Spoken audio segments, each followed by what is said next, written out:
Welcome to Deck Analysis and Testing. Today we have a look at Crystal Beast. Crystal Beast are monsters that go to the back row when destroyed. When you have all 7 of them, you can summon the almighty Rainbow Dragon, and that's kinda it. He's just a chill guy that kinda just sits there.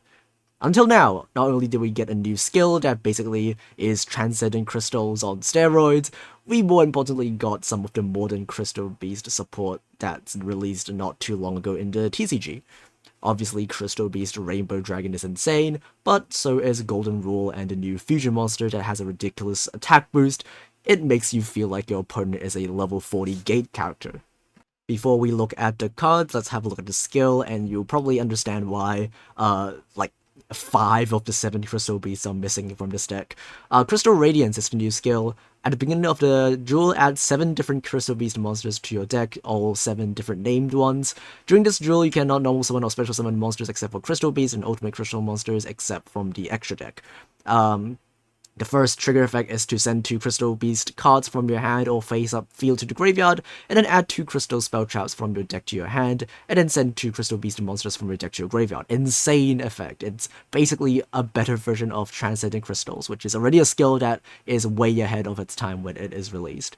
The second trigger effect is if your opponent controls a card, you can reveal a Crystal Beast Rainbow Dragon from your hand, and then set a Crystal Beast Spell Trap from your deck, and it can be activated in the same turn. You can use this effect to set something like a Raigeki, and then you can immediately activate it to pop a card on the field, but it is not that useful in the free-to-play version, because we only have 1 copy of the Crystal Beast Rainbow Dragon, but in the expensive version it is a lot more useful.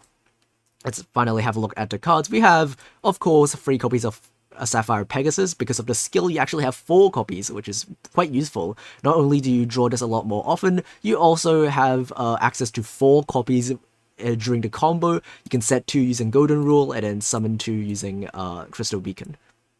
This card, when summoned in any way, can place a Crystal Beast monster from your hand, deck, or graveyard face up in the spell and trap zone as a continuous spell. And also has a shared effect with all of the Crystal Beast. When it's destroyed, you can put it back to the back row instead of going to the graveyard. We have 3 copies of Ruby Carbuncle. This card, when special summoned, it is a when effect, so it will miss timing. When this is special summoned, you can special summon as many Crystal Beast monsters from your back row as possible, and it has a shared effect of the Crystal Beast as well. We are playing 3 copies of the new Noble Knight's Shield Bearer, the TCG version, not the Duel Links exclusive version. This card can banish itself from your hand to search your Pegasus, so it's basically more searches for Pegasus, which is our 1-card combo. We're playing 1 copy of Crystal Beast Rainbow Dragon. This card is insane, really good at the TCG as well as here as well. You can special summon this card from your hand if your monster battles, and you can also it also has a shared effect with all of the other Crystal Beast, but most importantly, when it is in your back row, you can banish this card from your spell and trap zone to summon a Crystal Beast monster from your deck, negate its effects, and then add a Rainbow Dragon to your hand. Rainbow Dragon isn't really that useful in this deck. All it does is it lets Crystal Beast Rainbow Dragon use its effect because it must search a Rainbow Dragon as part of the effect. And you will summon this guy quite often going second, and then right afterwards make the fusion monster. You can use this as a link material as well, because the fusion monster can fusion summon using monsters from the graveyard. So after you summon this guy, you can't really use the effect to shuffle back stuff on the field because you have to wait a turn, because you can't use it during the turn it's summoned. But you can just link it off, make a link monster, and then use it as part of the fusion materials for the big fusion. For the spells, we're playing 1 Crystal Bond. It's a searcher. We're playing 1 Crystal Beacon. It's a way that you can summon stuff from your back row by using this to summon a Ruby Carbuncle, and then using its effect to summon the stuff that you have set in your back row. Golden Rule is insane. It's treated as a crystal card. You can revive, usually 99% of the time it's going to be reviving a Ruby Carbuncle, either by milling it with a skill, or if you already have your hand, you can use the skill to send the Ruby Carbuncle from your hand to the graveyard. Either way, you always have a Ruby Carbuncle in your graveyard because of your skill. You can use the Golden Rule to revive that Carbuncle, and then set 2 Crystal Beast monsters from your deck to your back row, and then immediately a Ruby Carbuncle's effect will trigger and summon those monsters as well. It's a +3, it's insane.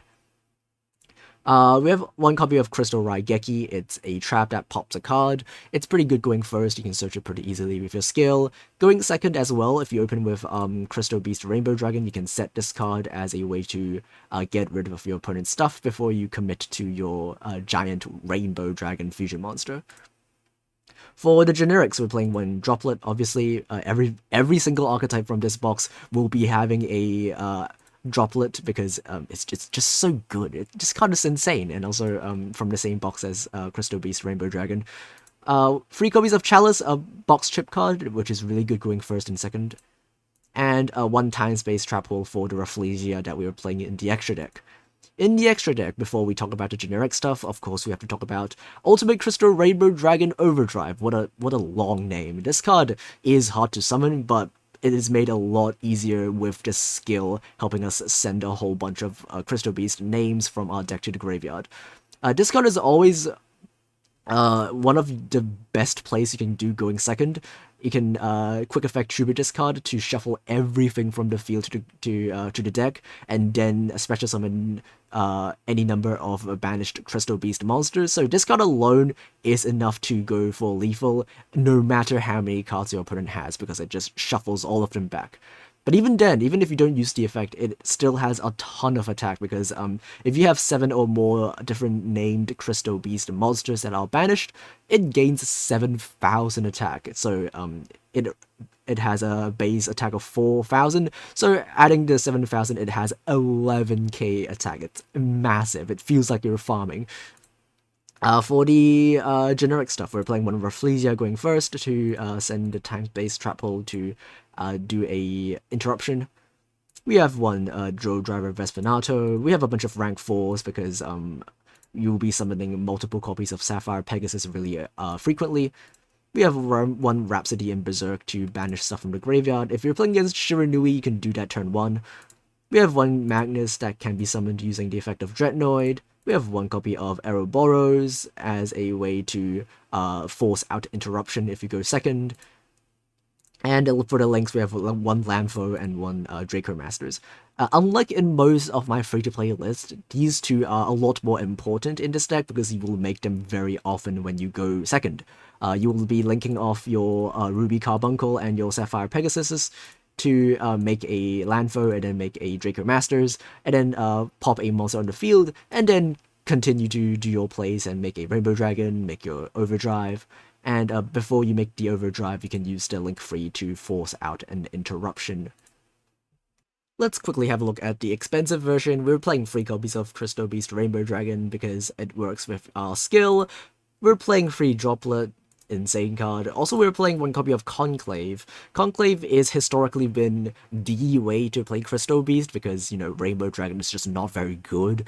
So, turn 1, you'll just be setting a copy of Raigeki and a Conclave and just play Conclave Control. And then turn 2, you will just make the big fusion and go for game. At least that's the plan. We're playing 3 copies of Rainbow Bridge instead of the Noble Knight Shield Bearer because this does exactly the same thing but better because you can search other stuff as well.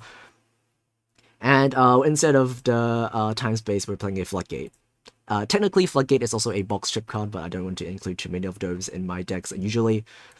For the extra deck, we're still playing the 1 copy of the Fusion, also the one Rafflesia going first, but we're also playing generic stuff like Abyss Dweller, that is good, both going first and second actually. If you're going second and your opponent has a Graveyard effect that is a quick effect, you can use the Abyss Dweller to force it out before you commit to the big fusion. We have one Exciton Knight, really good going second, one Lightning Chidori. It's basically Castell but better because your monsters are wind, the Pegasus is a wind, so Chidori both gets rid of 1 monster and a set card, so it's really strong. And for the extra, for the Link monsters, it's just the generic stuff: Unicorn, Phoenix, and Unchained Abomination. This deck spams a lot of monsters, so having a Link, having high Link count monsters is quite useful to link away the stuff that you have on your field. So with that said, let's have a look at some replays. Okay, let's have a look at some replays. We're going second. Honestly, for this deck, it's fine going first and second as well. This deck has plays both going first by setting the trap, or going second by just pushing for game with the massive fusion. Our opponent is playing Star Seraph. Our hand is fine. I mean, any hand with 2 Crystal Beast monsters is automatically a good hand because you can use your skill to just grab anything. Doesn't really matter what we draw, unless it's fewer than 2 Crystal Beast monsters. We're gonna lead with a Crystal Bond, adding a Sapphire Pegasus, and then getting a Crystal Beast Rainbow Dragon to our back row. This gets the Rainbow Dragon to our hand. I'll put it with Book of Moon, our monster. And that's actually quite a significant choke point for the deck, is to book our monsters using any sort of book effect, because our combos really need all 3 zones to be empty to be fully functional, because you need a Carbuncle and then 2 Pegasus to summon. And without 3 available zones, I figured why not just wait a turn and just set back row and pass. We're gonna go Raigeki in the end phase to pop something, and our opponent doesn't even summon from the extra deck, so we don't even get to use the time-based trap hole, which is fine. Our opponent will book the Rainbow Dragon, which is incorrect. Wrong, because we can actually use face-down monsters as fusion material, and then we can just go for lethal by running in with a 11k attack massive fusion monster. Okay, game 2, I feel... yeah, it should be Dragonic Contact. Yeah, it's glue-eating heroes, as I like to call it. Our opponent is going second, we're going first. We open pretty much all Crystal Beast monsters, which is honestly fine. This deck doesn't really have an issue of bricking even if you draw too many of the Crystal Beast monsters, because you can just send them to the graveyard with your skill and grab spells that are actually good. I'm gonna grab a Golden Rule, and this is the main combo with the Golden Rule, is to revive a Carbuncle and then put 2 Pegasus in the back row. But because we need a zone for our trap, we're actually not gonna summon 2 Pegasus, and instead we're gonna go 1 Cobalt Eagle and 1 Pegasus, so that only 1 of the Pegasus will be setting a back row, and then the remaining zone can be used for our trap. Our opponent will be fusion summoning a Sunrise, which is completely fine. Sunrise effect will trigger as well as Liquid Soldier. I feel like it's time to go time-space trap hole to put it back to the extra deck. And theoretically, I could actually make a second rank 4 on our turn 1, but I feel like against a deck like Glue-Eating Neos, I feel like having more monsters on the field is probably better to prevent them from having enough for lethal. Because even if we have another Xyz, it's just victim for Super Poly. So we're gonna go and let him pop our Ruby Carbuncle. I mean, we could put it in the back row, but it doesn't really matter. During our turn, we can just special summon the Rainbow Dragon, link it off for a Landfall just because we can, and then normal summon a Carbuncle, make the Draco Masters. As I said in the deck breakdown, this is a really important card to have. In the expensive version, it will be replaced by Nightmares, but as you can see, it forces out the Super Poly. It doesn't really force it out, but you know, it baits the Super Poly. And then now that the coast is clear, let's make a massive Rainbow Dragon Overdrive, shuffle everything back, and then summon a bunch of guys and just punch in for lethal. Okay, game 3, you know what that means? It's the expensive version. We're going second, which means we probably will be able to make the fusion again. Our opponent is playing Tenyis, which is, you know, a deck of the past. I don't think this deck is very good anymore, especially where we can just run in with a 11k attack monster. It doesn't really matter if he gains life points. We have more attack than he has life points, so he's gonna gain 2,000. So he's gonna end on 6k life points and a 3k guy, which is less than 11k total. So let's try to win this turn. The only thing we have to worry about is the draw 2 from the field spell, and that potentially draws him a hand trap. So we're gonna try to bait the hand traps by just making a bunch of extra deck monsters. We're gonna first make a Abyss Dweller to shut off the Tenyi effects from the graveyard. And then we're gonna make a Phoenix to pop the back row so that we can actually affect the non-effect monster on his field. We're gonna go Radiant, I mean Beacon to grab ourselves our second Ruby Carbuncle, summon the 2 Pegasus again, and that is why having 4 Pegasus is so good. I'm gonna go Chidori and put that guy back to the extra deck. We're gonna make a Unicorn just to link away our monsters to make more space. We're gonna make a Vespanato just because. We're gonna go banish the Crystal Beast Rainbow Dragon to actually get the Rainbow Dragon to our hand. And now that we have enough materials, let's go and make the massive Crystal Beast Rainbow Dragon. White Princess is annoying, but not enough. Far from enough even. Even with the reduced attack, we still have 7,400 attack, and that is way more than lethal. So, GG's.